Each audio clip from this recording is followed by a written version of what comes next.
मत्वा बालप्रबुद्धये विरच्यते मितस्पष्ट संदर्भ न्यायदीपिका।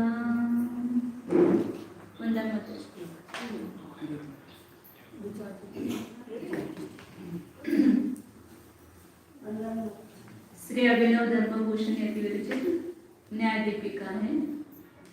इसमें अपन उद्देश्य, लक्षण निर्देश और परीक्षा, इन तीनों का लक्षण अभी तक देखा अपन।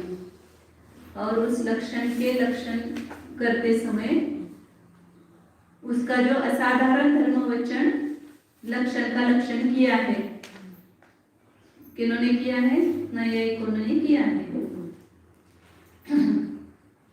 उन्हें ये लक्षण क्यों किया, क्या किया, इसका पूरा अपने को डिटेल तो पता नहीं है, लेकिन कभी भी ऐसा सोचते हैं तो ऐसा लगता है ना कि अपने शास्त्रों में भी बताया है कि ऐसे असाधारण धर्मों के द्वारा हम एक द्रव्य को दूसरे द्रव्य से अलग करते हैं। किसी द्रव्य को दूसरे द्रव्य से अलग करना है तो उसमें जो दूसरों में नहीं पाया जाता है, ऐसे गुणों के माध्यम से उसको अलग कर सकते हैं। तो इसलिए उन्होंने सोच कर ये लक्षण किया होगा, लेकिन जो अनात्मभूत लक्षण है उसका उन्होंने विचार न करके केवल आत्मभूत लक्षण को ही ध्यान में लेकर के उन्होंने लक्षण किया होगा, ऐसा लगता है। अपने को क्या देखना है भी, लक्षण के दोष कौन कौन से बताए? अव्याप्ति, अतिव्याप्ति और असंभव। अव्याप्ति, अतिव्याप्ति और असंभव। अव्याप्ति लक्षण दोष किसको कहा? लक्ष्य के एक भाग में जो रहता है, एक देश में रहता है, तो सभी लक्ष्यों में नहीं पाया जाता है, उसको अव्याप्त कहते हैं। अतिव्याप्त किसको कहते हैं? दोनों में रहता है, वो अतिव्याप्ति दोष से सही। असंभवी किसको कहते हैं? बाधित लक्ष्य वृत्ति, उसको असंभवी। एक प्रश्न आया था, वो सागर जी है दिल्ली के, उन्होंने बोला, मतलब पूछा था कि इसमें एक लक्षण में तीनों दोष हो सकते हैं क्या? अव्याप्त, अतिव्याप्त और असंभवी। ऐसे नहीं होना चाहिए, ऐसा लगता है। अव्याप्ति, अतिव्याप्ति हो सकते हैं, लेकिन जहाँ अव्याप्ति वहाँ पर असंभव कैसे हो? क्रोध है तो यहाँ पर जीव है, मतलब उसकी परीक्षा करते हैं।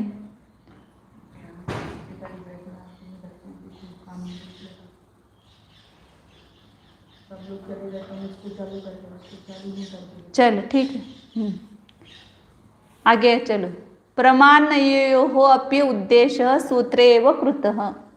ये किस लिए बताया था? विकल्प छोड़ा, आप इधर इधर देखो, इधर आ जाओ आप। ये प्रकरण किस लिए चालू किया था? एक किस लिए बताया था कि प्रमाण और नय का विवेचन तीन प्रकार से करेंगे, उद्देश्य, लक्षण निर्देश और परीक्षा। किसी भी प्रकरण की प्रवृत्ति इसी पद्धति से होती है, तो इसलिए प्रमाण और नय का हमें विवेचन करना है, तो इस तीन द्वारा करेंगे। तो उसका उद्देश्य पहले बताना चाहिए, तो उद्देश्य तो सूत्र में ही बता दिया, प्रमाण नयेर अधिगमः, इसमें उद्देश्य बताए ना, प्रमाण और नय के द्वारा अधिगम होता है, इसलिए उद्देश्य वापस कहने की जरूरत नहीं है। इसलिए आचार्य कहा कि प्रमाण नयो अपि उद्देश्य सूत्रे एव कृतः, प्रमाण और नय का उद्देश्य सूत्र में ही किया गया है। लक्षणम इदानीं निर्देष्टव्यम, अब क्या कहना चाहिए? दूसरा कौन सा है? लक्षण। तो अब लक्षण कहना चाहिए। परीक्षा च यथौचित्यम भविष्यति, और परीक्षा आगे यथा योग्य यथावसर होगी। उद्देशानुसारेण लक्षण कथनम इति न्यायात, 57 पेज है और 7 नंबर का पैराग्राफ परिच्छेद है। उद्देशानुसारेण लक्षण कथनम इति न्यायात प्रधानत्वेन प्रथम उद्दिष्टस्य प्रमाणस्य तावत् लक्षणम अनुशिष्यते। मतलब जिस प्रकार के नाम का उल्लेख किया जाता है उसी प्रकार से लक्षण का भी वर्णन किया जाता है। मतलब जिसका पहले नाम लिया उसका लक्षण पहले बताएंगे, जिसका दूसरी बार नाम लिया उसका लक्षण दूसरी बार बताएंगे। जैसे सम्यक दर्शन ज्ञान चारित्राणि मोक्ष मार्ग कहा, तो पहले किसका लक्षण बताएंगे? सम्यक, फिर सम्यक ज्ञान का, फिर सम्यक चारित्र का। तो जैसे जिस क्रम से उद्देश्य किया जाता है उसी क्रम से लक्षण कहते हैं। या कभी प्रयोजनवश आगे पीछे भी करते तो वहाँ पर वो प्रयोजन बताते हैं कि उसका बहुत वक्तव्य है इसलिए उसको हम बाद में कहते हैं, जिसका कम वक्तव्य उसको पहले कहते हैं। ऐसा क्रम भी बदलते हैं कभी। तो उद्देश्य के अनुसार ही लक्षण का कथन होता है। इस न्याय से प्रधान रूप से जिसका हमने पहले उद्देश्य किया है, प्रधान कौन है प्रमाण नहीं में, प्रमाण प्रधान है, क्योंकि प्रमाण ही सकलादेशी है तो उसको पूज्यपना है प्रमाण को, इसलिए प्रथम जिसका लक्षण का उद्देश्य किया है ऐसे प्रमाण का ही अब लक्षण कहा जाता है। अनुशिष्यते मतलब कहते हैं। इसलिए अब हाँ प्रमाण जो है ना वो श्रेष्ठ है नए से, हाँ श्रेष्ठता की अपेक्षा से, क्योंकि नए तो खंडित रूप से ग्रहण करता है, प्रमाण अखंड वस्तु को ग्रहण करता है और प्रमाण के द्वारा ग्रहण किए जाने पर ही नई की प्रवृत्ति होती है। बिना प्रमाण के ग्रहण किए नई की प्रवृत्ति नहीं होती है। जब तक नहीं मैं नहीं बोलूँगी तब तक आप नहीं बोल सकते हैं, फिर बड़े कौन। ऐसे ऐसे प्रमाण के द्वारा जब तक नहीं जानेंगे तब तक नई की प्रवृत्ति नहीं होती, इसलिए प्रमाण को पूज्य कहा है। उसके और भी हेतु दिए हैं, अब वो प्रकरण नहीं है अपना। तो प्रमाण सामान्य का अब लक्षण कहते हैं। प्रमाण सामान्य मतलब उसके जो भेद प्रभेद है उसका बाद में कहेंगे, उसको विशेष प्रमाण कहेंगे। या प्रमाण सामान्य मतलब उसमें भेद न करते हुए, प्रत्यक्ष परोक्ष ऐसा भेद न करते हुए सामान्य प्रमाण का पहले लक्षण बताते हैं। सम्यक ज्ञानम प्रमाणम, प्रमाण का लक्षण क्या क्या, जो सम्यक ज्ञान है उसको प्रमाण कहते हैं। अलग अलग ग्रंथ में अलग अलग व्याख्या दी है। जैसे परीक्षामुख सूत्र में अलग व्याख्या दी है कि स्वापूर्वार्थ व्यवसायत्मकम ज्ञानम प्रमाणम, ऐसा वहाँ पर दिया है।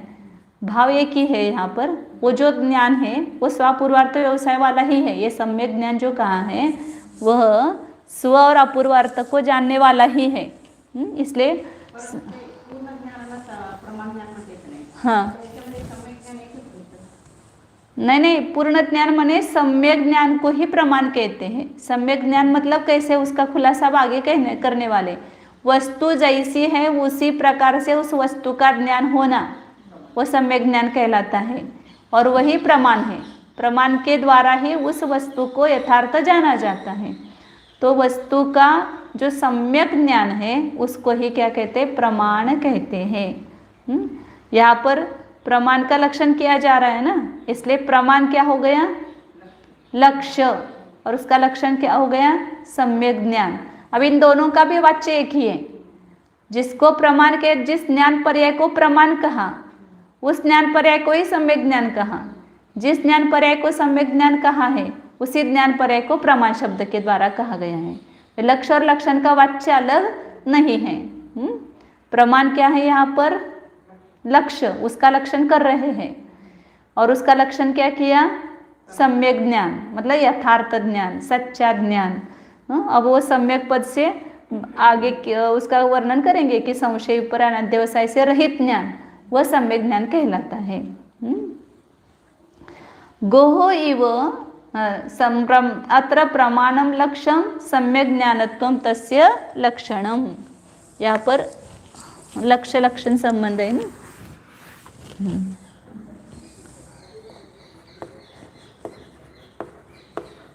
लक्ष्य क्या है यहाँ पर, प्रमाण। जिसका लक्षण किया जाता है उसको बोलते हैं लक्ष्य। और जो इस प्रमाण को अन्य ज्ञान पर्याय से अलग करे तो उसको कहेंगे लक्षण। तो इसका लक्षण क्या किया, सम्यक ज्ञान, वह उसका लक्षण हो गया। अब यहाँ पर इस सम्यक ज्ञान का खुलासा करते हैं आगे। संक्षेप में यहाँ पर प्रमाण का लक्षण किया है और ज्ञान का स्वरूप क्या है तो उसके लिए फिर उसका विस्तार से परीक्षामुख सूत्र में उसका विस्तार से कहा। कौन सा ज्ञान प्रमाण है, सम्यक ज्ञान प्रमाण है, परंतु वो कैसा है तो स्वापूर्वार्थ व्यवसायत्मक। स्व मतलब अपना ज्ञान जो है वो अपना भी निर्णय करता है और उस समय उस ज्ञान में जानी गई जो ज्ञेयाकार पर्याय है या जो ज्ञेय है उसको भी जानता है। जैसे अब ये जो सम्यक प्रमाण को हम जान रहे हैं तो वो ज्ञान कौन जान रहा है, ज्ञान जान रहा है। किसके द्वारा जान रहे हैं हम, ज्ञान के द्वारा ही जान रहे हैं। तो ज्ञान खुद को जान रहा है, और उस ज्ञान में क्या जाना जा रहा है, प्रमाण की व्याख्या जानी जा रही है। तो प्रमाण क्या हो गया वहां पर मतलब कोई भी ज्ञान पर्याय है, प्रमाण ज्ञान पर्याय, उसमें स्व और पर दोनों भी जाने जाते हैं। तो इसलिए वह विशेषण दिया आचार्य ने इसमें परीक्षा मुख सूत्र में कि जो स्व और अपूर्व अर्थ का और निश्चयात्मक ज्ञान हमेशा कैसा होता है, व्यवसायत्मक होता है, निश्चयात्मक होता है, अनिश्चयात्मक नहीं होता है। दर्शन जो है वो पर का निश्चय नहीं करता है, दर्शन निराकार है और ज्ञान साकार है, इसलिए उसको विशेषण दिया कि निश्चयात्मक ज्ञान कैसा होता है, निश्चयात्मक होता है। तो इसलिए दोनों लक्षणों में विरोध नहीं है। नहीं तो कोई कहेंगे यहाँ तो आचार्य ने सम्यक ज्ञानम प्रमाणम कहा और वहाँ स्वापूर्वार्थ व्यवसायत्मकम ज्ञानम प्रमाणम कहा, तो दोनों में विरोध है क्या? लक्षणों में विरोध नहीं है। ज्ञान ही प्रमाण है वास्तव में, क्योंकि ज्ञान ये प्रमाण, ये ज्ञान पर्याय ही है, वो ज्ञान को छोड़कर अन्य कुछ नहीं है। लेकिन वह ज्ञान पर्याय कौन सी कि जो स्व और अपूर्वार्थ को निश्चय करने वाली ऐसी जो सम्यक ज्ञान पर्याय है उसको ही प्रमाण कहते हैं। अब यहाँ पर गो उस उदाहरण दिया इसमें, गोहो इव शासनादि मत्वम अग्नेहि इव औष्ण्यम। जिस प्रकार गाय का लक्षण क्या किया, शासनादिमानपना, यह गले में जो होता है ना उसको ऐसे लटकता है, उसको बोलते हैं शासनादिमानपना। काली गाय हो, गोरी हो, सांवले हो, कोई भी रंग की हो, सब गायों में वो शासनादिमानपना होता है, तो वो गाय है ऐसा जाना जाता है। तो गाय का लक्षण शासनादिमानपना किया, अग्नि का लक्षण उष्णता किया। उसी प्रकार यह प्रमाण लक्ष्य है और सम्यक ज्ञानपना उसका लक्षण है। लक्ष्य लक्षण के लिए दृष्टांत दिया। अत्र सम्यक पदम संशय विपर्य अनध्यवसाय निरासाय क्रियते अप्रमाणत्वात् एतेषां ज्ञानानाम इति। यहाँ पर जो सम्यक विशेषण लगाया है, सम्यक ज्ञान में सम्यक विशेषण लगाया है, वो किस लिए लगाया है? खाली ज्ञानम प्रमाणम कह देते, ज्ञान ही प्रमाण है, क्योंकि ज्ञान ही प्रमाण है ना वास्तव में देखा जाए तो। सम्यक विशेषण क्यों लगाया? तो ज्ञान के 3 दोष हैं, संशय, विपर्य और अनध्यवसाय। इन 3 दोषों से रहित जो ज्ञान है वही प्रमाण है, इन 3 से सहित जो है वह प्रमाण नहीं है। कौन कौन से बताए? संशय, इधर ऊपर ही करते हैं अपन, अब ये लक्षण आभास का हो गया है।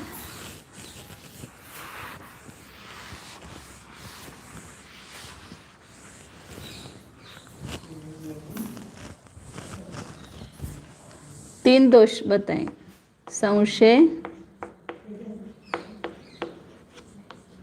विपर्य, अनध्यवसाय।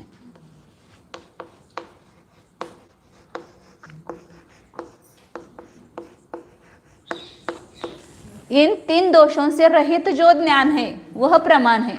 जिस ज्ञान में संशय बना हुआ है, ये है कि वो है, निर्णयात्मक नहीं है, कोई एक सही का निर्णय नहीं है, तो वह ज्ञान प्रमाण ज्ञान नहीं कहलाता, वो प्रमाणाभास कहलाता है या अप्रमाण कहलाता है। इसलिए सम्यक पद जो दिया है इन तीनों दोषों का निराश करने के लिए कहा है, क्योंकि ये तीनों भी ज्ञान प्रमाणभूत नहीं है। ये तीनों भी ज्ञान पाए जाता है, उसका दृष्टांत दे करके आगे खुलासा करने वाले हैं। इन तीनों दोषों की व्याख्या, इसका तीनों दोषों का लक्षण कर रहे हैं। ये जो 3 ज्ञान है वह अप्रमाण होने से इनका निराकरण हो जाता है सम्यक पद से। तथा ही मतलब इसमें सब प्रश्न उत्तर ध्यान रखना। प्रमाण किसे कहते हैं आपको कल याद करना है ना, याद करना है, समझना है। प्रमाण किसे कहते हैं, एक प्रश्न हो गया। फिर इसमें लक्ष्य लक्षण कौन है, लक्ष्य कौन है, लक्षण कौन है, और सम्यक पद से सम्यक पद क्यों दिया है, इसमें लक्षण में सम्यक पद क्यों दिया है, या सम्यक पद से किसका निराकरण होता है। तो संशय विपर्य अनध्यवसाय ज्ञानों का निराकरण होता है। संशय विपर्य अनध्यवसाय अज्ञान ही है, मतलब ज्ञान नहीं है। तथा अब इन तीनों का लक्षण बताते हैं। लक्ष्य लक्षण प्रमाण में कौन है? हाँ, प्रमाण लक्ष्य और सम्यक ज्ञानपना लक्षण है ये। अब तीनों की व्याख्या करते हैं। विरुद्धानेक कोटि स्पर्शी ज्ञानम संशयः यथा स्थानुर्वा पुरुष वा इति। विरुद्ध संशय किसे कहते हैं? इसका लक्षण बता रहे, संशय का लक्षण। संशय किसे कहते हैं? कि जो विरुद्ध अनेक कोटि, खाली अनेक कोटि नहीं, विरुद्ध अनेक कोटि को स्पर्श करने वाला जो ज्ञान है, बराबर उल्टा, ये स्थानु है या पुरुष है, यह बता का है कि ये पता का है, या ये जीव है कि अजीव है, ऐसे दोनों विरुद्ध बाजू को, विरुद्ध कोटि को, बाजू बोलते हैं हमारे मराठी में, अब क्या बोलते हैं, बाजू बोलते हैं हिंदी में,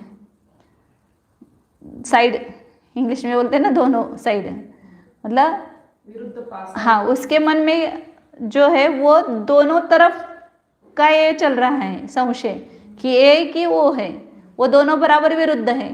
जैसे सफ़ेद कुछ चीज़ पड़ी है तो ये शुक्ति का है या चांदी है, सीप है कि चांदी है, दोरी पड़ी है तो ये दोरी है कि सांप है, ऐसा संशय बना रहता है ना। अंधेरा है, वहाँ पर सूत्री पडलेली असते, त्याला काय वाटते, साप आहे, सांप है या दोरी है या रस्सी है, दोरी मतलब रस्सी। इस प्रकार का दोनों में से निर्णय नहीं हो रहा है, दोनों को बाजू को स्पर्श हो रहा है उस ज्ञान में, तो इसलिए मतलब बहुत सारी वस्तु समझना कि दो वस्तु, अनेक को, दो को भी अनेक बोलते हैं ना, और अनेक में भी हो सकता है, तीन में भी हो सकता है संशय, ये है कि ये है कि ये है, इस प्रकार भी हो सकता है। इसलिए जो एक नहीं उसको अनेक कहते हैं। तो दो भी अनेक हो गया, तीन भी अनेक हो गया, चार भी अनेक हो गया। स्थानु मतलब ठूट, जो पेड़ का सूख जाता है ना पेड़, तो उसका खाली बुंदा रह जाता है, खाली बुंदा सा राहिलेला असतो, घर में ऐसा रखते हैं ना, वहाँ पर ला करके बाहर। हाँ, तो संशय की व्याख्या क्या हो गई? विरुद्ध अनेक कोटि को स्पर्श करने वाले ज्ञान को, मतलब जिसमें संशय, शंका है कि ए है या ए है, इस प्रकार इस टाइप का रहता है। तो ये संशय ज्ञान क्यों उत्पन्न होता है, उसका कारण बता रहे हैं। किसी में भी होता है क्या? ठूठ में और पुरुष में संशय हो गया, ये पुरुष है, अंधेरा है, और ऐसे खेत में गए तो ऐसा वो ये हो जाता है संशय कि ये पेड़ है या पुरुष है, पेड़ का मतलब ठूठ है कि पुरुष है। या दूर से अभी कोई दिखाई नहीं देता, ऐसे खेत में जा रहे हैं तो जो पक्षी आकर के अनाज जो है खाते हैं, इसलिए ऐसे वो सफ़ेद ये लगा देते हैं पताका, हाँ आदमी भी बना देते हैं, और ऐसे सफ़ेद पताका भी लगाते हैं। तो दूर से ऐसा लगता है कि बतख ही है उसमें, बतख बोलते हैं हिंदी में, बतख बोलते हैं, तो वो ऐसा दूर से लगता है। सही में हम भी गए थे एक बार इधर हमारे खेत में, तो ऐसे दूर से ऐसा लग रहा था कितने बतख आ गए हैं। फिर पास जा करके देखा तो वो किसान ने सफ़ेद ऐसे ये लगाए थे, पूरे कागज़ लगाए थे पूरे सफ़ेद सफ़ेद सफ़ेद ऐसे, तो दूर से ऐसा लग रहा था कि वो बतख ही। मैंने कहा आचार्यों को भी ऐसे कहीं जाते हुए जंगल में देखा होगा तो बतख जैसा लगा होगा, तो उन्होंने वही उदाहरण दे दिया कि ये पताका है या पगलों की पंक्ति है, इस प्रकार से संशय बना हुआ। ये सफ़ेद चांदी है या सीप है, इस प्रकार से। कभी वो जीव जैसा दिखाई देता, आप बोले वो तो ये पुरुष है कि वो ठूठ है, इस प्रकार से संशय बना रहता है। तो क्यों होता है वो, इसका कारण आगे बता रहे हैं। संशय उत्पत्ति का कारण क्या है? स्थाणु पुरुष, उसमें पेज देखिए पुस्तक में 9 नंबर का परिच्छेद है और उसकी दूसरी लाइन है, स्थाणु पुरुष साधारण ऊर्ध्वतादि धर्म दर्शनात् तद विशेषस्य वक्र कोटर शिरपाण्यादेः साधक प्रमाण अभावात् अनेक कोटि अवलंबित्वम ज्ञानस्य। संशय क्यों उत्पन्न होता है? तो दोनों में जो सदृशता है वो तो हमें दिखाई दे रही है, बदक में और पताका में क्या सदृशता है? दोनों सफ़ेद सफ़ेद हैं। स्थानों में और पुरुष में क्या सदृशता है कि वो पुरुष भी ऐसा लंबा खड़ा है, लंबा होता है, और वो स्थानों भी ऐसा लंबा होता है, जैसे उसके हाथ पैर और ये माथा होता है, वैसे वो कोटर, वो पेड़ का ऐसा ऊपर गोल होता है ना कखर, वो मस्तक जैसा दिखता है। तो इसलिए वो संशय बनता है कि दोनों में सदृश धर्म का दर्शन हो रहा है। चांदी भी सफ़ेद है, सीप भी सफ़ेद है, तो उन दोनों में संशय बना रहता है। मतलब संशय बना होने के लिए एक कारण है कि सामान्य धर्म का तो दर्शन हो रहा है दोनों में, और तद विशेषस्य, उन दोनों में जो विशेषता है, दोनों के जो फर्क है, अंतर है, वो हमें दिखाई नहीं दे रहा है। क्या है दोनों में अंतर? पुरुष और उस पेड़ के ठूठ में, कि वक्र कोटर शिरप पान्या देहे, पेड़ में ऐसा वक्रपणा होता है, उसके अंदर कोटर होता है, तो वो दिखाई नहीं दे रहा है। और पुरुष को मस्तक होता है, हाथ होते हैं, तो वो दिखाई नहीं दे रहे हैं। जो स्थानों में और पुरुष में जो विशेषता है वो नहीं दिखाई दे रही है, उसका ज्ञान नहीं हो रहा है। लेकिन दोनों में जो सदृशता है उसका तो ज्ञान हो रहा है। इसलिए वहाँ पर उन दोनों के साधक प्रमाण का अभाव होने से ज्ञान को अनेक कोटि अवलंबित्व, ज्ञान में इस प्रकार का संशय बना हुआ है कि यह है या वह है। जैसे पद्मश्री दीदी आए हैं और उनकी बहन आ गई है, अब वो नहीं दिख रहे, तो अपने को लगता है ये पद्मश्री दीदी है कि राजश्री दीदी है, क्योंकि दोनों के सब समान है, फेस, उनकी ऊंचाई ये वगैरह थोड़ा समान है, उनके फेस भी समान है, फिर उनकी तो सदृशता दिखाई दे रही है, लेकिन उनमें जो विशेषता है वो थोड़ी बारीक है, ये थोड़े बड़े हैं, ऐसे वो जो विशेषता है वो जब दिखाई नहीं दे रही है, तो फिर वहाँ पर हमें संशय बना रहता है कि ये पद्मश्री है या राजश्री है। दो जुड़वा भैया रहते हैं ना, तो दोनों का फेस समान रहता है, तो वहाँ पर संशय हो जाता है कि ये है क्या वो है। तो उनकी जो विशेषता है जिसको पता है, फिर वो जानता है कि हाँ नहीं ये पद्मश्री देवी है, ये राजश्री नहीं है। लेकिन जिनको वो विशेष पता नहीं चलता है उनको संशय बना रहता है। तो संशय की उत्पत्ति का कारण क्या हुआ? अनेक कोटि में विरुद्ध वस्तु के अनेक कोटि में निर्णय नहीं होगा। नहीं, वो संशय का अर्थ हो गया। विरुद्ध अनेक कोटि को स्पर्श करने वाले ज्ञान को संशय कहते हैं। लेकिन संशय उत्पन्न क्यों हुआ? उसकी जो हाँ, दोनों के सदृश धर्म का दर्शन हो रहा है, लेकिन दोनों में जो विशेष धर्म है, विशेष लक्षण है अलग अलग, उसका वहाँ पर ज्ञान नहीं हो रहा है। इसलिए वहाँ पर संशय की उत्पत्ति होती है। ज्ञान दोनों को एक निर्णय नहीं कर पा रहा है, दोनों को स्पर्श कर रहा है ज्ञान, ये है या यह है। तो संशय की जो संशय ज्ञान का सैंपल कैसा होगा? यह है कि यह है। यह है ऐसा विपरीत भी निर्णय नहीं है, और यह है ऐसा सम्यक भी निर्णय नहीं है। वहाँ पर संशय बना हुआ आहे. डावाडोल म्हणतो की नाही आपण, त्याला डावाडोल म्हणतात, तसं संशय ज्ञान है. दूसरा कौन सा है? विपर्यय. विपरीत एक कोटि निश्चय विपर्यय. विपर्यय ज्ञान का लक्षण क्या करना? यहाँ विरुद्ध अनेक कोटि को स्पर्श किया है, उस दोनों को भी स्पर्श कर रहा है, लेकिन यहाँ पर एक को ही स्पर्श कर रहा है, लेकिन किसको? विपरीत को ही. विरुद्ध एक कोटि को ही स्पर्श करने वाले ज्ञान को विपर्यय ज्ञान कहते हैं. जैसे है वहां पर डोरी, रस्सी, और ये क्या जान रहा है? ये सांप है. तो उसका ज्ञान कौन सा है? सही है कि विपरीत है? विपर्यय, क्योंकि रस्सी होते हुए उसको सांप जान रहा है. यहाँ पर है शरीर, और इसको क्या जान रहा है? ये जीव है, ऐसा जान रहा है. तो शरीर है या शरीरधारी है या शरीर है खाली, उसका शव पड़ा रहता है ना, तो उसमें जीव है कि नहीं है, ये संशय समझो वहाँ पर. तो है कि नहीं है ऐसा दोनों को स्पर्श करेंगे तो वो संशय होगा. और जीव नहीं होते हुए भी यह जीव है ऐसा जानता है, तो वहाँ पर क्या है? विपर्यय है. तो विपरीत एक कोटि का निश्चय करने वाला ज्ञान, उसको क्या कहते हैं? विपर्यय कहते हैं. माने ये सम्यक ज्ञान नहीं है. जहाँ विपरीतता होगी वह ज्ञान सम्यक नहीं, प्रमाण नहीं. यथा क्षुक्तिकायाम रजतम इदम रजतम इति ज्ञानम.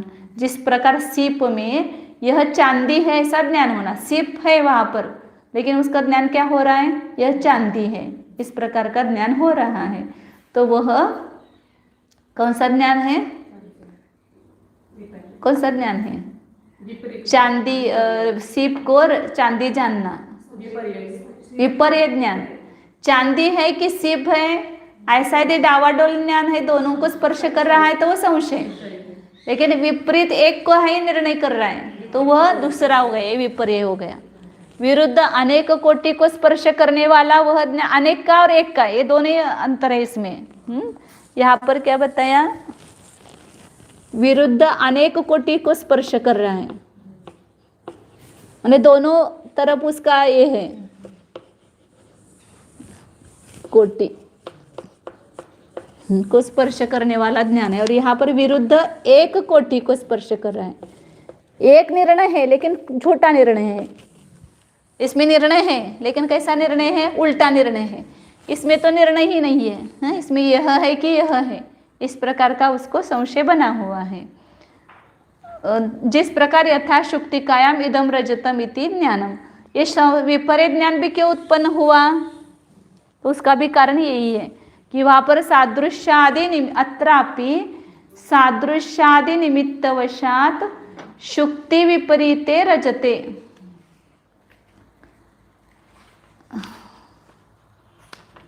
निश्चय। यहाँ पर भी विपरीत में क्यों निश्चय हुआ? क्योंकि दोनों में जो सदृशादि धर्म है, दोनों में जो समानता है, सफेद सफेद, चमकदार चमकदार, या डोरी की जो लंबाई, सांप की लंबाई, सांप भी ऐसा ही लंबा होता है, रस्सी भी ऐसी लंबी होती है, तो दोनों की लंबाई समान देख करके वहाँ पर क्या हो जाता है? संशय हो, विपर्य हो जाता है। इसलिए सादृश्यादि निमित्त के वश से ही शुक्ति मतलब सीप से विपरीत चांदी में निश्चय हो जाता है सीप, लेकिन क्या जान रहा है? चांदी है। तो उसका वो ज्ञान प्रमाण है कि अप्रमाण? कौन सा अप्रमाण है? विपर्य रूप अप्रमाण ज्ञान है। और यह सीप है या चांदी है, ये कौन सा ज्ञान है? संशय ज्ञान है। वो संशय ज्ञान क्यों उत्पन्न हुआ? हाँ, दोनों में सदृश धर्म दिखाई दे रहा है दोनों का, लेकिन जो विशेष धर्म नहीं दिखाई दे रहा है उसका ज्ञान नहीं हो रहा है, इसलिए वहाँ पर संशय उत्पन्न हुआ। ऐसे विपर्य भी उत्पन्न हुआ। मतलब ज्ञान तो है ये, लेकिन झूठे ज्ञान है। जानना तो हो रहा है लेकिन यथार्थ जानना नहीं हो रहा है, इसलिए उसको अज्ञान कहा या मिथ्या ज्ञान कहा उसको। तीसरा कौन सा दोष है? अनध्यवसाय। किमित्यालोचन मात्रम अनध्यवसाय यथा पथि गच्छतः तृणस्पर्शादि ज्ञानम। यह क्या है? इस प्रकार का ना अनेक कोटि को स्पर्श करने वाला है, ना विपरीत एक कोटि को स्पर्श करने वाला है। कुछ निर्णय ही नहीं है, विपरीत भी निर्णय नहीं, सही भी निर्णय नहीं, या डावाडोल भी ज्ञान नहीं, कुछ होगा। इस प्रकार का जो अनध्यवसाय मतलब कुछ निर्णय ही नहीं करना, उसको अनध्यवसाय ज्ञान कहते हैं। बहुत सारी बातें ना, क्या गए आवाज, किसका आवाज है, क्या करना है, उसका निर्णय ही नहीं किया हमने, तो वह कौन सा ज्ञान हुआ? अनध्यवसाय। यह भी क्या है? वहाँ पर ज्ञान तो हो रहा है लेकिन ना यहाँ संशय हो रहा है, ना विपर्य हो रहा है, ना सम्यक हो रहा है, उसको निर्णय ही नहीं कर रहा है, इसलिए उसको अनध्यवसाय कहते हैं। जैसे यथा पथि गच्छतः तृणस्पर्शादि ज्ञानम, अपन जान रहे कुछ पाँव में लग जाता है तो तृण का स्पर्शन हो जाता है, तो उसका निर्णय नहीं करता कि क्या है, कुछ होगी, कुछ तो वस्तु होगी, इसलिए उसका निर्णय नहीं करता है। तो जाने पत्य हाँ, मार्ग में जाने वाले को जो तृण स्पर्शादि का ज्ञान होता है वह अनध्यवसाय रूप है। ना उसको एक गवत का स्पर्श है या कैसा है, इसका निर्णय ही नहीं, कुछ तो है ना, इस प्रकार का निर्णय होता है। हाँ हाँ हाँ, मतलब उसका निर्णय ही नहीं करने के लिए ये करता है, विपरीत भी निर्णय नहीं करता है, संशय भी नहीं है और यथार्थ निर्णय भी नहीं है, कुछ होगा इस प्रकार के उसको अनिर्णित छोड़ देता है, तो वो अनध्यवसाय ज्ञान कहलाता है। कुछ शब्द आते ना, कुछ होगा, क्या करना है अपने को, उसको उसके डिटेल में जाता ही नहीं है, तो वो अनध्यवसाय ज्ञान है। जब निर्णय हो करके बोलेगा, हाँ ये तोते का आवाज है, शब्द है, तो वहाँ पर वो अवग्रह ज्ञान हो गया, मतलब सम्यक ज्ञान हो गया।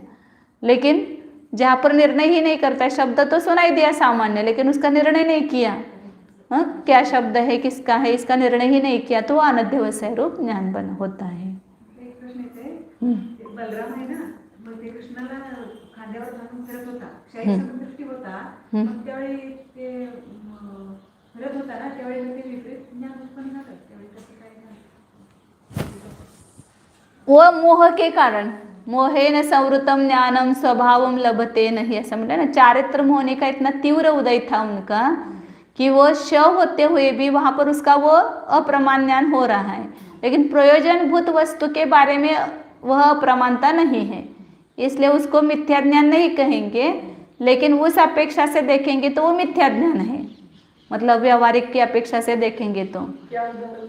हाँ, वो कृष्ण को लेकर के वो बलराम पूरे 6 महीने तक घूमा ना, शव को लेकर के, राम और लक्ष्मण, राम ने लक्ष्मण को लेकर के घूमा, तो शायद समय दृष्टि थे, तो उनका वो ज्ञान कैसा था, तो शव में उनको वो दिख रहा है ना, मतलब जिंदा ऐसा लग रहा है ना, शव होते हुए भी मेरा भाई जिंदा है, कौन कहता है मरा हुआ है, तो उसको खिलाता है, पिलाता है, सुलाता है, सब कुछ करता है, तो उनका वो जो ज्ञान है, उस ज्ञान पर चारित्र होने का आवरण आ गया है, इसलिए वो है उस अपेक्षा से मिथ्या ज्ञान कहेंगे। लेकिन वो जो सम्यक्त्व मिथ्या दृष्टि का ज्ञान, उसमें वो मिथ्या ज्ञान नहीं है, मतलब उनका मति सम्यक ज्ञान ही है, क्योंकि 7 प्रयोजन तत्वों के बारे में उनको संशय नहीं है, विपर्य नहीं है, उसके बारे में अनध्यवसाय नहीं है, प्रयोजनभूत तत्व के बारे में उनको यथार्थ ज्ञान और श्रद्धा है।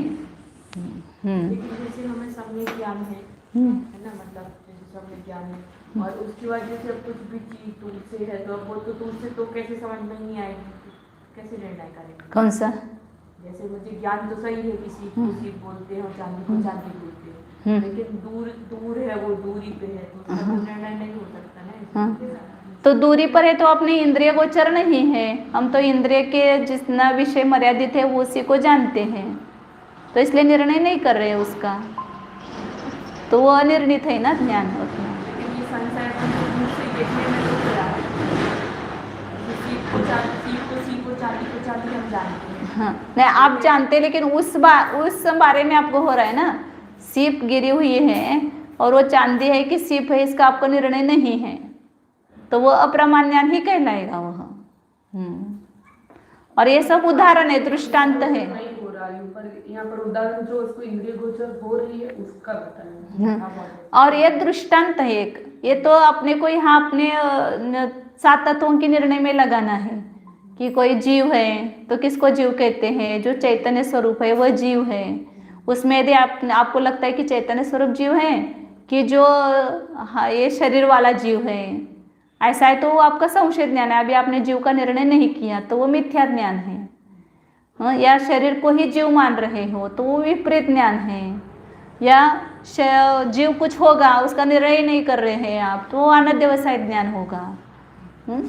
और ये व्यावहारिक दृष्टि से, व्यावहारिक की अपेक्षा से देखेंगे तो ये उदाहरण दिए हैं उसके संशय विपर्य अनध्यवसाय के। भले वहाँ पर आपने डोरी को सांप को रस्सी को सांप जाना, लेकिन आप सम्यक दृष्टि है तो भी आपका ज्ञान मिथ्या ज्ञान नहीं कहलाता है, लेकिन व्यावहारिक दृष्टि से देखेंगे तो वो मिथ्या ज्ञान कहलाएगा, क्योंकि वहाँ पर अभी आपको वर्तमान में क्या हो रहा है, वह ज्ञानावरण कर्म का उसका उदय आया है, लेकिन ज्ञानावरण कर्म का वहाँ पर क्षोभशम है, इसलिए वह मिथ्या अज्ञान 2 प्रकार का कहा है, एक क्षोभशमिक अज्ञान और एक अवधेयिक अज्ञान। तो समय दृष्टि को भी अवधेयिक अज्ञान है, तो आप जो रस्सी है और उसको सांप जान रहे, वो आपका अवधेयिक अज्ञान है, वो क्षोभशमिक अज्ञान नहीं है, क्योंकि क्षोभशमिक अज्ञान उसको कहते हैं कि जो प्रयोजनभूत तत्व के बारे में आपको यदि विपरीतपना है तो वह क्षोभशमिक अज्ञान है। और समय दृष्टि, जितने भी समय दृष्टि है उन सबको क्षोभशमिक ज्ञान ही कहलाते हैं, उसका अज्ञान नहीं कहलाते उसको। तो इसलिए अवधेयिक अज्ञान में और क्षोभशमिक अज्ञान में भेद है। पहले गुणस्थान में क्षोभशमिक अज्ञान भी है, अवधेयिक अज्ञान भी है, और चौथे आदि गुणस्थानों में क्षोभशमिक अज्ञान नहीं है लेकिन अवधेयिक अज्ञान है, औदय का ज्ञान कहाँ तक है? 12वें गुणस्थान तक। आपके ज्ञानावरण कर्म का ऐसा उदय है, इसलिए आपको उस वस्तु का ज्ञान नहीं हो रहा है, इसलिए वो औदयिक अज्ञान कहलाता है। आगे इदम ही हो गए ना, किमित्यालोचन मात्रम अनध्यवसाय। अनध्यवसाय का व्याख्या क्या करेंगे? कुछ है इस प्रकार का उसका निर्णय न करना, उसको अनध्यवसाय कहते हैं। इदम ही नाना कोटि अवलंबनाभावात न संशय। ये तीसरा क्यों रखा है इसको? तो इसको ये भी एक प्रकार का ज्ञान है, निर्णय न करनात्मक, अनिर्णयात्मक। क्यों इसको संशय नहीं कह सकते? क्यों नहीं संशय कह सकते हैं? क्योंकि यहाँ पर 2 कोटि को स्पर्श करने वाला ज्ञान नहीं है। संशय की सैंपल क्या है? संशय का उदाहरण क्या है? 2 कोटि को स्पर्श, यह है कि यह है, यह शरीर है कि यह जीव है, या यह सीप है या यह चांदी है, और इस कुछ है इस प्रकार के अनध्यवसाय ज्ञान में 2 कोटि को स्पर्श करने वाला ज्ञान नहीं है, इसलिए उसको संशय कहेंगे क्या? नहीं कहेंगे। उसको विपर्य कहेंगे क्या? नहीं, क्योंकि यहाँ पर विपरीत 1 कोटि निश्चय अभावात न विपर्य, विपरीत 1 कोटि को भी स्पर्श नहीं कर रहा है कि यह सीप है या यह चांदी है, ऐसा भी नहीं जान रहा है।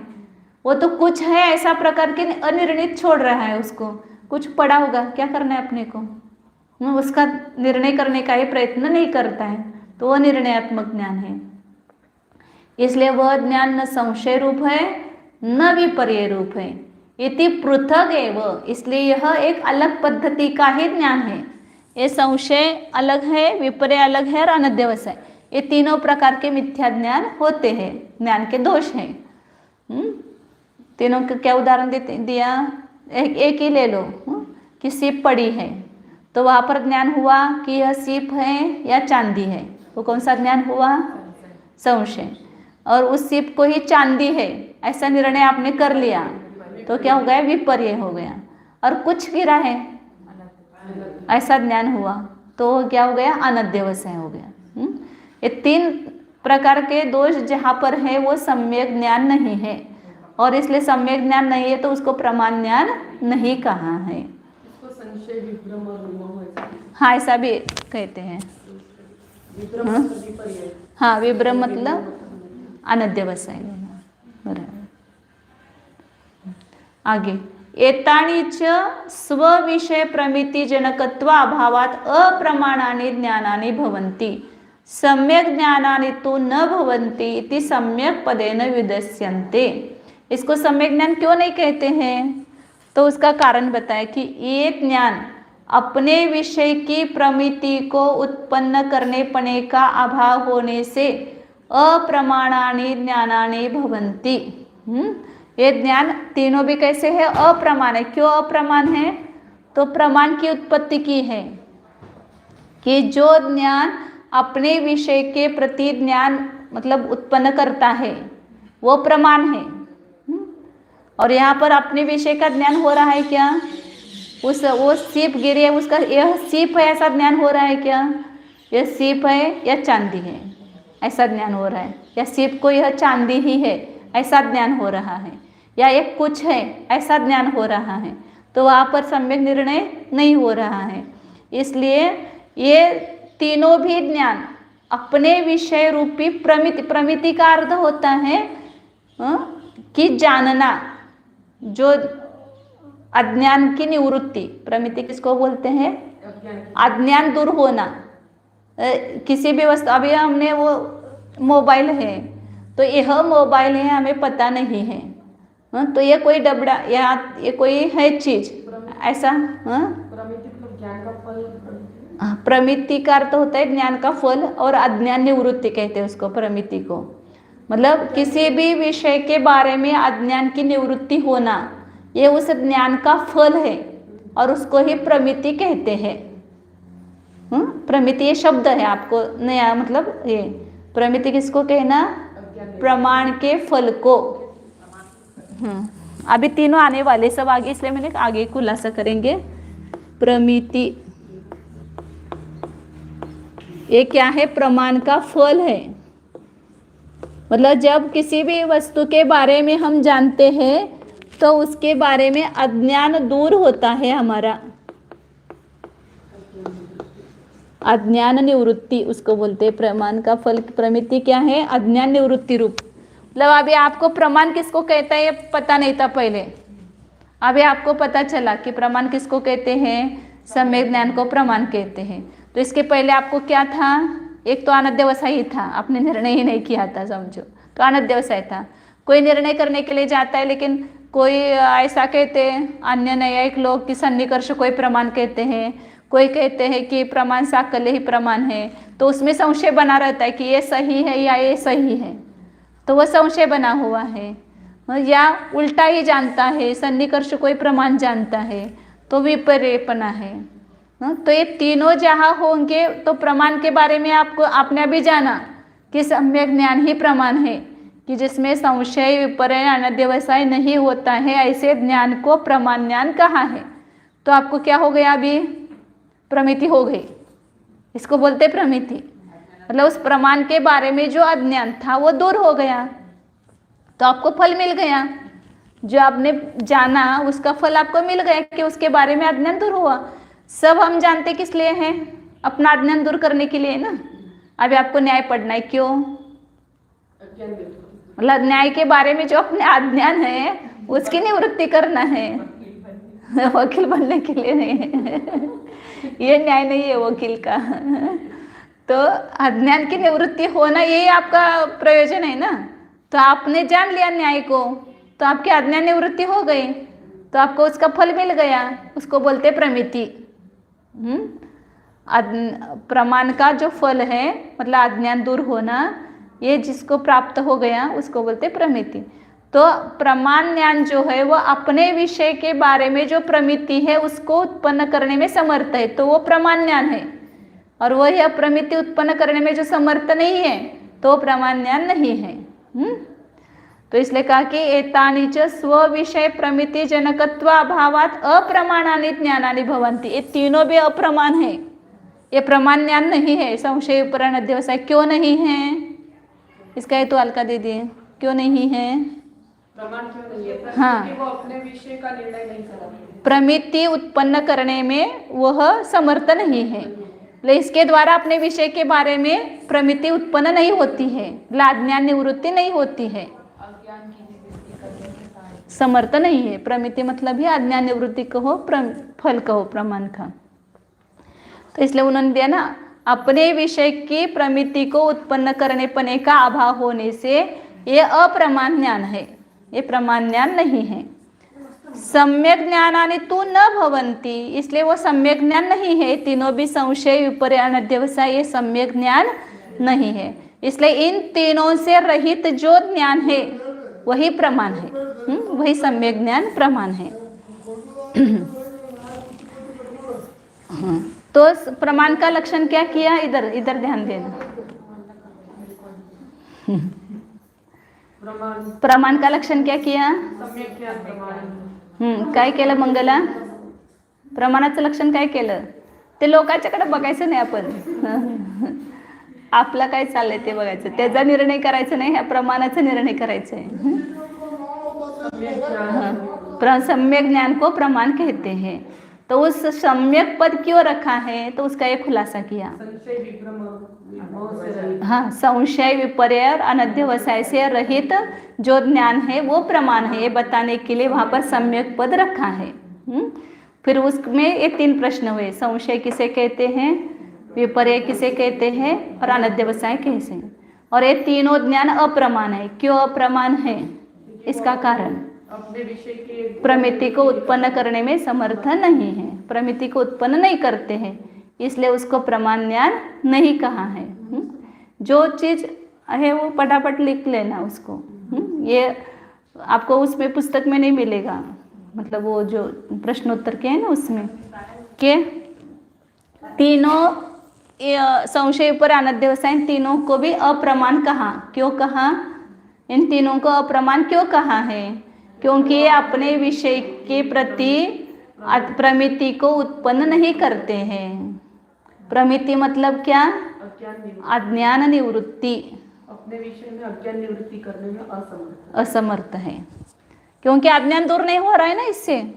उस वस्तु के बारे में जो अज्ञान था वो दूर हुआ क्या? संशय ज्ञान से, विपर्य ज्ञान से हुआ क्या अज्ञान दूर?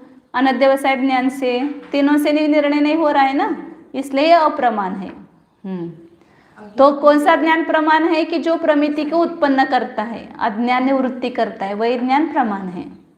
अज्ञान की क्योंकि ये तीनों ही अज्ञान अपने विषय के प्रति अज्ञान को दूर नहीं करते हैं, मतलब प्रमिति रूप फल को उत्पन्न नहीं करते हैं। अज्ञान की निवृत्ति नहीं करते। हाँ हाँ, प्रमाण के फल को प्रमिति कहते हैं। और प्रमाण का फल क्या है? तो अज्ञान निवृत्ति। और भी आगे बताएंगे, हाँ उपादान वगैरह भी हैं, लेकिन ये मुख्यतः अज्ञान निवृत्ति लेना, साक्षात फल। मतलब कोई भी विषय अपन जानते हैं तो उससे अपने को फल क्या मिलता है? उस वस्तु के बारे में जो अज्ञान है वो दूर होता है। ये उसका फल है उस जानने का, उसको ही प्रमिति कहते हैं। और जितना अज्ञान दूर होता है तो उतना आनंद आता है, वो भी फल मिलता है ना वहाँ पर। क्योंकि कोई भी वस्तु अपन जानते हैं तो दुख होता है कि आनंद होता है? आनंद होता है। समझ में आए तो आनंद होता है, नहीं समझ में आ रहा है तो दुख आता है। चलो आगे। अब यहाँ सम्यक ज्ञानम प्रमाणम में जो प्रमाण ज्ञान शब्द रखा है वो क्यों रखा है वो बता रहे आगे।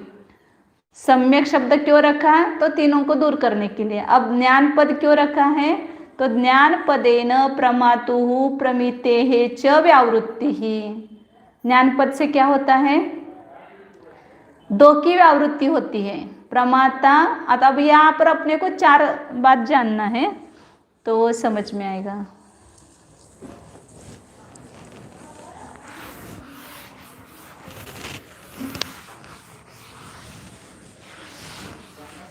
टाइम हो गया ऐसे, बहुत जल्दी टाइम हो जाता है। प्रमाण, प्रमाता,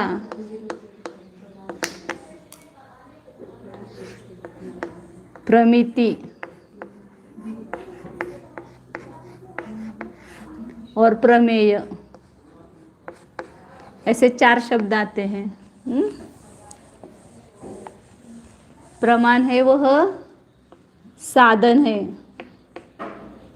मतलब जिसके द्वारा हम जानते हैं वो साधन। और ये प्रमाता मतलब कर्ता, जानने वाला, हाँ ज्ञाता। और प्रमिति मतलब ये फल है, क्रिया, भाव साधन बोलते इसको, भाव साधन है ये, मतलब क्रिया ही बोलो, क्रिया बोलो या भाव साधन बोलो। जानना मात्र, प्रमिति मतलब जानना मात्र, वो भाव साधन कहते हैं उसको। क्रिया कहो इसको। प्रमाता ये कर्ता हो गया, प्रमाण ये साधन हो गया, प्रमिति ये क्रिया हो गई, जानन रूप क्रिया हुई। और प्रमेय ये क्या हो गया? कर्म, जिसको जान रहे वो प्रमेय। तो यहाँ पर प्रमाण शब्द से हमें कौन सा अर्थ लेना है? तो प्रमाण यहाँ पर ज्ञान को कहा ना उन्होंने, तो ज्ञान तो जानने का साधन हो गया, इसलिए उस ज्ञान शब्द से ये प्रमाता मतलब प्रमाण नहीं है, प्रमिति मतलब प्रमाण नहीं है, ये ज्ञान हुआ।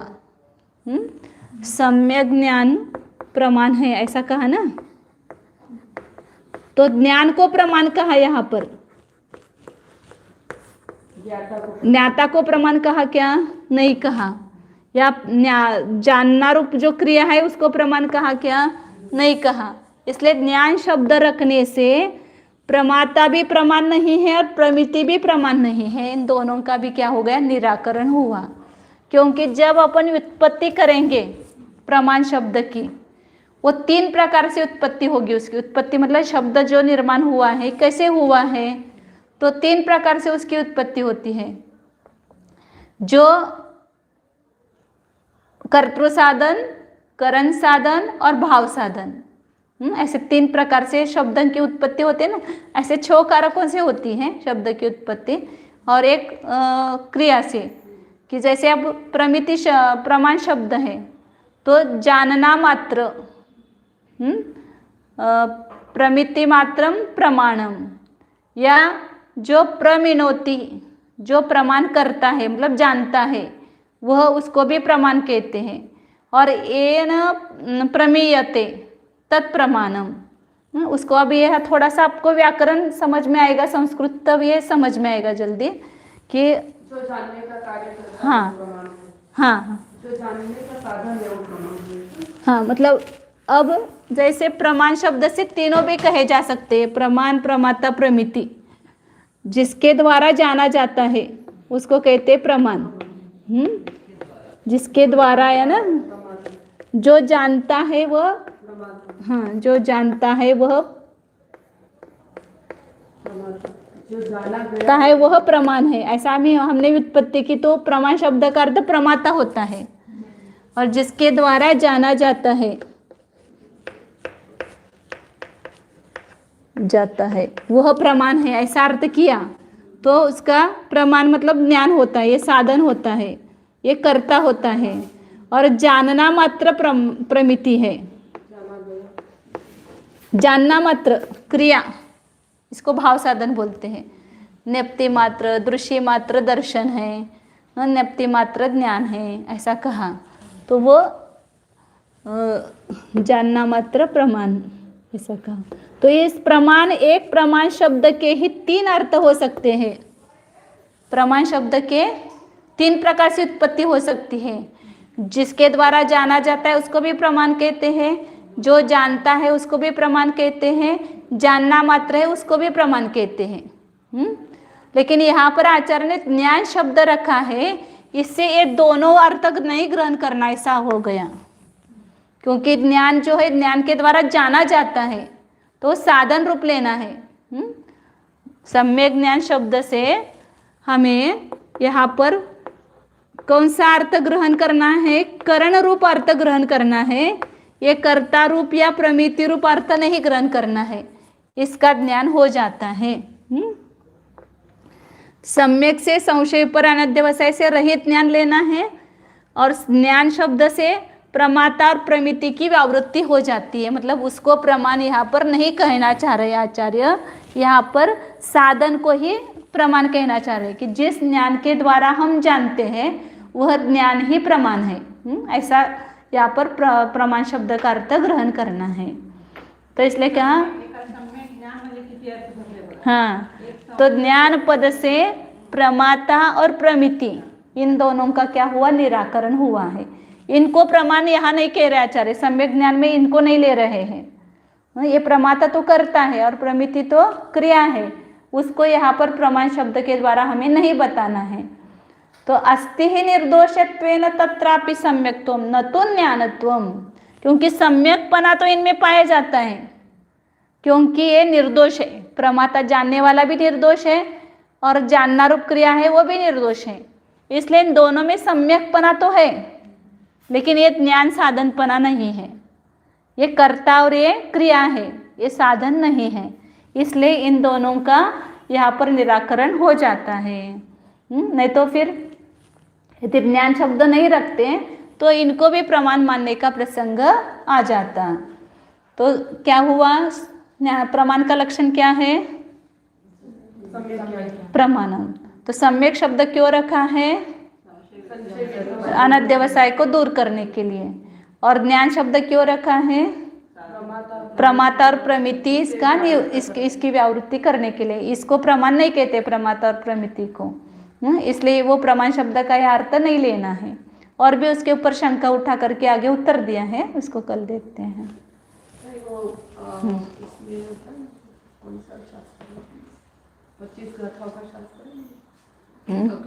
हाँ, वो स्वरूप संबोधन, उसमें वो कथन यथावत वस्तु निरंतरम सम्यक ज्ञान प्रतीतो, हाँ बराबर है ना, तत्स्वार्थ व्यवसायात्मक कथनचित प्रमिति। कथनचित बराबर है। प्रमाण से प्रमिति कथनचित पृथक है, कथनचित भिन्न है, कथनचित अभिन्न है, ऐसा विषय है। हाँ, ज्ञान वो प्रमाण सम्यक ज्ञान को कहा, प्रमाण सम्यक ज्ञान को कहा, और प्रमिति जो है वह फल है उसका, लेकिन वो सर्वथा भिन्न नहीं है, सर्वथा अभिन्न नहीं है। कथनचित उससे भिन्न है, कथनचित अभिन्न है, ऐसा वो विषय है। फल प्रमाण से भिन्न है कि अभिन्न है? तो कोई कहते हैं कि सर्वथा भिन्न कहते हैं, कोई सर्वथा अभिन्न कहते हैं। और आचार्यों ने अनेकांतवादी अपने आचार्य, तो उन्होंने कथनचित भिन्न है, कथनचित अभिन्न है, क्योंकि उनमें भेद है ना, लक्षण भेद है दोनों में, इसलिए भेद है। लेकिन वो दोनों के प्रदेश अलग नहीं है। प्रमाण के प्रदेश और प्रमाता के प्रदेश या प्रमिति के प्रदेश अलग नहीं है, इसलिए अभिन्न है, एक में ही पाया जाता है तीनों भी। और ये प्रमेय है वो तो जानने योग्य वस्तु वो है, प्रमेय मतलब जानने योग्य वस्तु है, वो ज्ञेय है। वो तो सर्वथा पृथक ही है उससे। हाँ, वो सर्वतः पृथक है। ज्ञान स्वयं भी प्रमेय होता है, ज्ञान भी जाना जाता है ना, स्व भी प्रमेय होता है, पर भी प्रमेय होता है। आगे क्रिया, जानन रूप क्रिया, जाणणं रूप जी क्रिया चालू आहे की तुमची जाणणं रूप, त्याला म्हणायचं प्रमिती। तो निर्विकल्प अवस्था की अपेक्षा भी प्रमेय भी उससे भिन्न नहीं है, ऐसा होगा ना? जैसे नहीं, वो तो हर एक ज्ञान का है, हर एक ज्ञान अपने को जानता है, जो स्वानुभव रूप ज्ञान नहीं, कोई भी ज्ञान है वो अपने को जान रहा है, तो वो स्व पर प्रकाशक कहते हैं ना। ज्ञान का स्वभाव क्या है? स्व पर प्रकाशक है। ज्ञान अपने को भी जानता है और उस ज्ञान में जानी गई जो वस्तु है उसको भी जानता है। स्व और पर, उसको कहते हैं ना भाव प्रमेय और बहि प्रमेय। हर एक मिथ्या ज्ञान हो, सम्यक ज्ञान हो, कोई भी या पर को जानने वाला ज्ञान हो, वो अपने को जान ही रहा है। उस ज्ञान में मैं जान रहा हूँ, ये जान रहा है ना, कौन जान रहा है? हाँ, यह पुस्तक ऐसा जान रहा है, लेकिन ये पुस्तक है किसने जाना? किसके द्वारा जाना? आपने ज्ञान के द्वारा जाना। तो मैं ज्ञान के द्वारा जान रहा हूँ, ये भी हम जान रहे हैं। ये पुस्तकाकार जो अंदर हुआ ज्ञान पर है, वो तो पर ज्ञान हो गया, पर प्रकाशकपना हो गया। लेकिन ज्ञान स्वयं जो जाने, अब जैसे प्रकाश से बाकी सब पदार्थ दिखाई दे रहा है, तो प्रकाश है, ये देखने के लिए या जानने के लिए आपको दूसरे किसी की जरूरत है क्या? वो प्रकाश स्वयं ही प्रकाशमान है। ऐसे ज्ञान स्वयं ही प्रकाशमान है कि ज्ञान से जान रहे हैं, हम जान ही रहे हैं, लेकिन ज्ञान के द्वारा क्या जाना आपने? वो पर आ गया उसमें, कि पुस्तक जाना या आत्मा को जाना या टेबल को जाना या कपड़े को जाना, ये पर आ गया उसमें। तो इस प्रकार ज्ञान में हर ज्ञान पर्याय में स्व और पर दोनों का भी ज्ञान होता है। इसलिए स्व और पर दोनों को जानने वाला जो निर्णयात्मक ज्ञान है उसको भी प्रमाण कहा, तो ये प्रमाण की व्याख्या भी आती है। ओ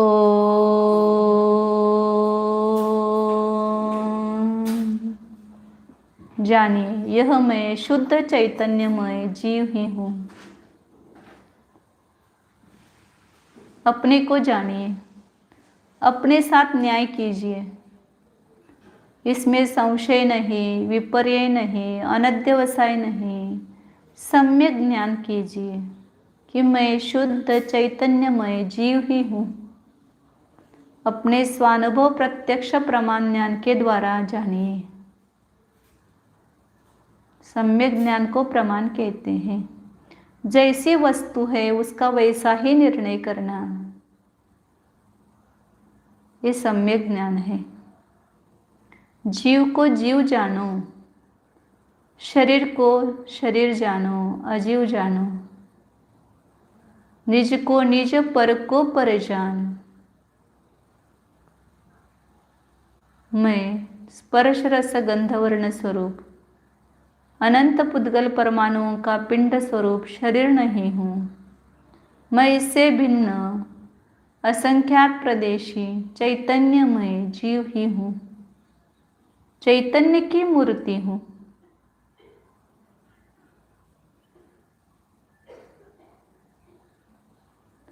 अमूर्तिक चैतन्य मूर्ति स्वरूपोऽहम्, ज्ञानानंद स्वरूपोऽहम्, एकत्व विभक्त स्वरूपोऽहम्,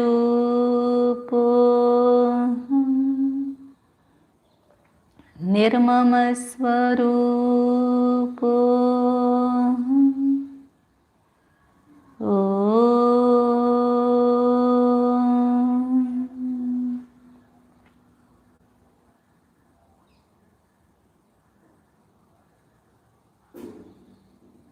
विसर्जन। नमो अरिहंतानं, नमो सिद्धानं, नमो नमो अछाया नमो लोळे सवसा